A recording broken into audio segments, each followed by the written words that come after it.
young and annoyed. I'm glad to have this group back with me as we begin Generation Hexed here. Hours away from the start of Thursday night football at Bank of America Stadium in Charlotte, North Carolina.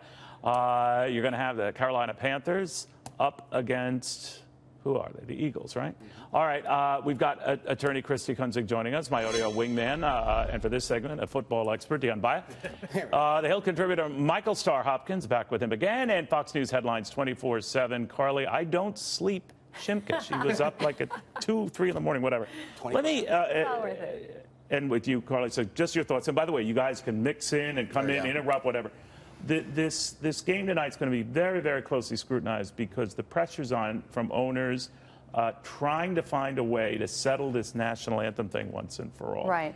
So the players were told that if they kneel through the national anthem, they might use the Cowboys' strategy of being benched. That's right. And team owners are going to be meeting in New York, I believe, next week, and they might be discussing a possible rule. And they're going to be meeting with the union that handles the players. So so who knows if that's going to happen. But if they do create a rule, I think it's going to be very difficult to enforce, especially initially.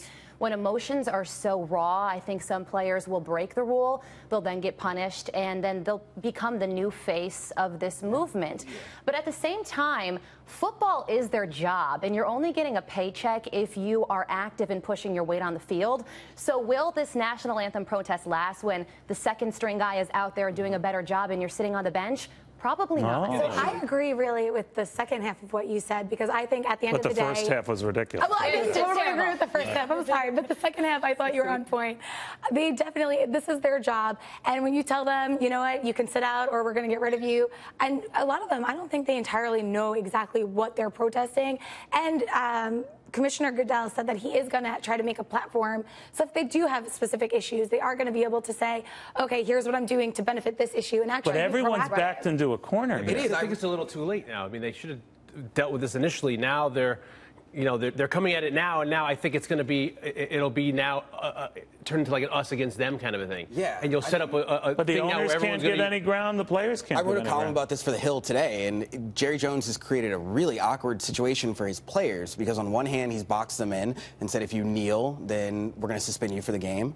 And on the other hand, these players are accountable to also their wives, their children, their family members. Right. And but didn't Jerry Jones provide them a middle ground by going ahead, kneel before the game if you must for the national anthem, everyone rise? Yeah, but now he says that's not going to be the process. You can't kneel before the national anthem. He did say before? So he says you can't kneel before, you can't with stand. their community outreach and stuff. That's kind of the new middle ground, saying, okay, you know what, you can't protest during the national anthem because we want to see some respect, but don't worry, we will give you a platform, and not only to just protest, but to actually go out and make a difference and benefit the community. Why don't they give them when the person in power is dictating how and that's when their you can boss. protest? This is a job. Yeah, that's the problem. It's like, why don't they afford them new avenues to try to be able to protest where they want to, but then, like you're saying, it's harder because that argument is set upwards.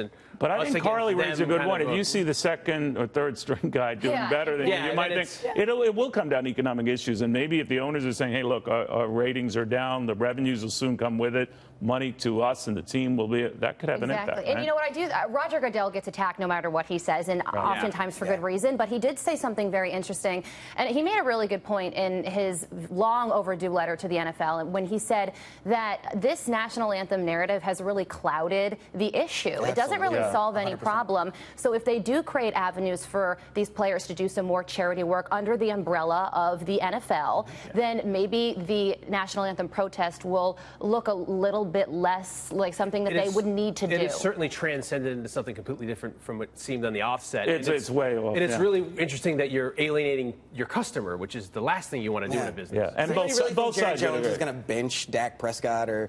I think what happens if he does? But guys, it's too heated here, and I want to go to something a little